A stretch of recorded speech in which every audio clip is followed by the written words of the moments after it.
after we've made some conclusions, then we want to try to verify that.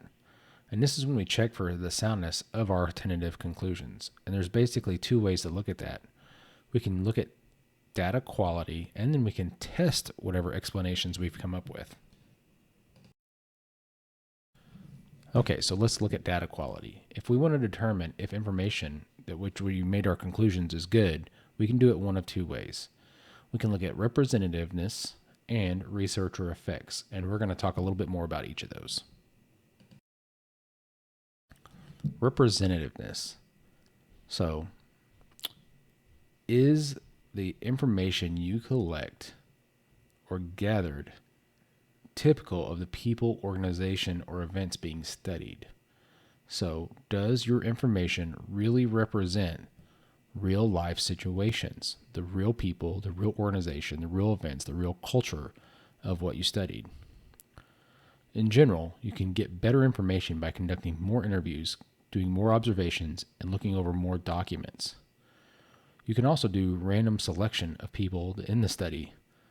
So after you do that, you want to say, is the person I randomly selected, do they look typical to my population? And this is talking about member checking.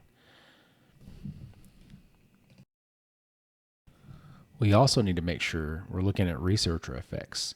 We need to determine if the researcher had any influence on the data collected or analyzed in the study. For example, did the researcher alter the status quo via interaction with the study participants, creating behaviors that are not typical? So in a quantitative realm, we'd call this like white coat syndrome, where people alter what they're doing or saying based on the fact that you're there collecting information. Or does the researcher have any inserted or conscious or otherwise bias that has affected the conclusions? So what things am I, the researcher, bringing into the situation that would affect how I interpret the information? Then we can also test our explanations, and we can look at that in two different ways. So, have explanations been confirmed in the same or other research? So we look at replication of findings. So if we talk about this is my explanation, can we confirm that within the data we have? Similar data in other research, or similar data outside of our research area? Then we can look at rival explanations. This is when we check out alternative conclusions that are the opposite or different from those that you look at or you're posing.